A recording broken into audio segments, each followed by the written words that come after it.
This is my vlog update on Friday the 13th of October 2017. I've just had a phone call from Royal Brompton Hospital to say that they agree with me coming off the Orkambi trial with immediate effect. And the reason for that is because I'm coming up to 3 months on the drug, and from the moment I started, really, I've had quite a few challenges with the drug, in the sense of the volume of the amount of sputum that I've been producing.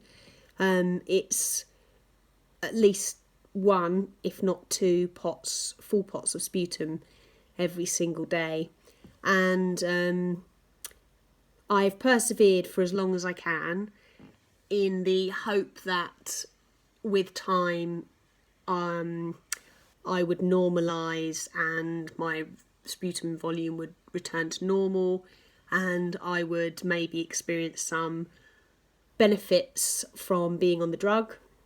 I have been quite, I would say, pragmatic about this drug.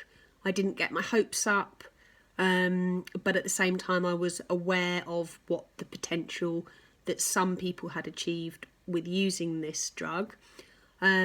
So I suppose I've always been hopeful that something positive would come from the drug, and I'm sure there are positives, but in terms of true symptoms, ultimately my biggest hope would be that it would improve my symptoms enough to put off the need to be listed for transplant in the immediate future anyway.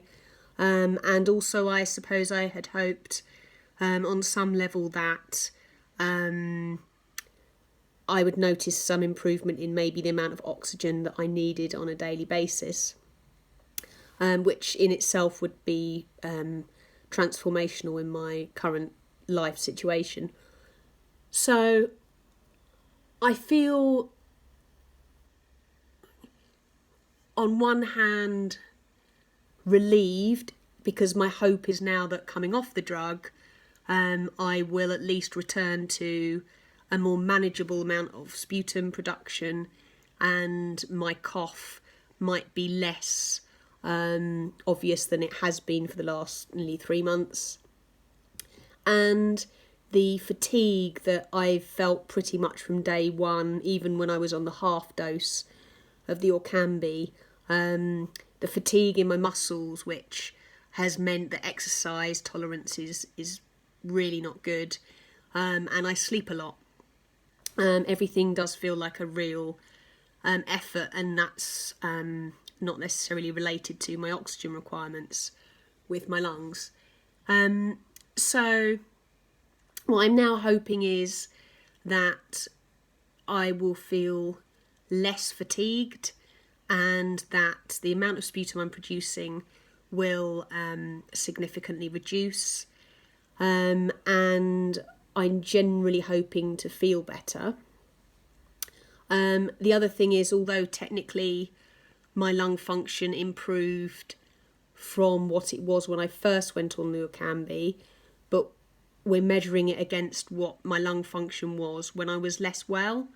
So my lung function actually, I feel, has not got anywhere near what my lung function should do, and has done historically after having a course of treatment. And my last course of treatment was 5 weeks.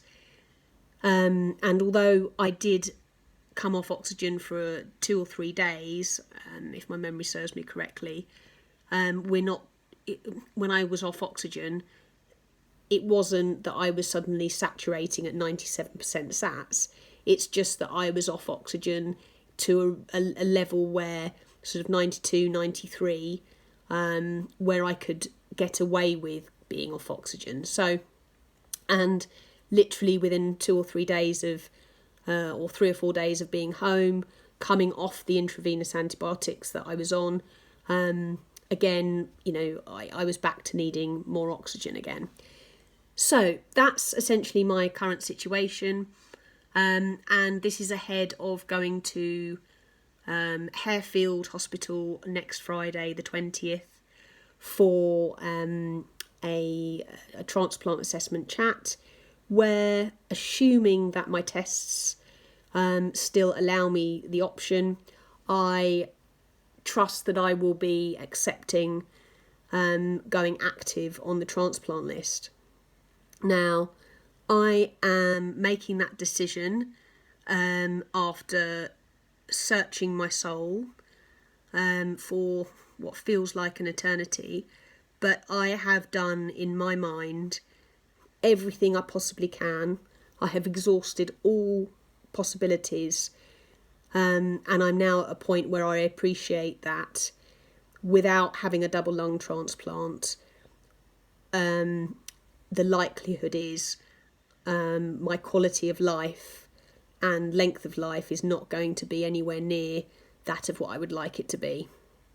And I suppose transplant at this stage, even with all of the risks that it presents, is hope, where I think essentially I've exhausted any hope that I would recover enough to not require a transplant for any longer.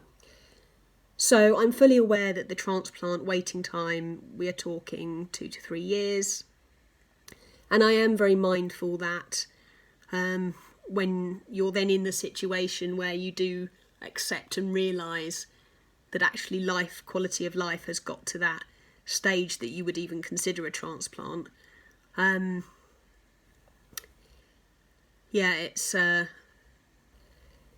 it now makes me wonder if I waited too long to go on the list. But I had to do what was right for me. I had to explore other avenues. I had to give it my all with everything I knew in my arsenal, I suppose.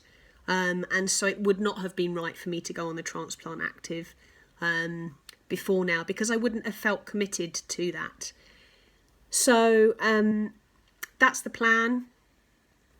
And once I'm on the transplant list, ultimately my goals will change to keeping myself alive and well enough to be able to stay alive long enough to get a transplant and have a successful transplant. And, you know, that potentially, without guessing, I expect that the next 2 or 3 years, if I'm fortunate enough to get that, they're not going to be the easiest couple of years. But that said, I feel so grateful that I have the support network around me that enables me to focus any energy that I do have on doing my treatment and investing my energies in, you know, staying positive and keeping my head in a positive place to navigate whatever it is the future holds. But either way, I feel at peace with my situation. And by that I mean, whether I get a transplant in time or not, I trust that I've given it my best. And sometimes you just have to accept that you're putting your life in the hands of fate. And I am just at that point where I accept whatever will be, and I am grateful for whatever that is. So that's my update. I imagine I probably will share this publicly. So if I do, it will be because I suppose I don't find it easy to explain my situation to every single person who asks. And whilst I really, really appreciate that when people ask how I am and what my current situation with transplant and my health is, I really appreciate that it's coming from a place of love. But when your life, or when, I don't know about other people, but for me, my 24 hours a day now pretty much is consumed with all things related to my situation. And so when I talk with people, I would much rather we talked about something else to distract my mind from the ongoing things that I navigate on a daily basis. So I feel that maybe doing one vlog to help people understand and kind of know where I am. And then if you still want to talk to me about something other than transplant or my health and just want to talk to me, then that would be amazing. And I am really grateful, genuinely, that people care and want to know.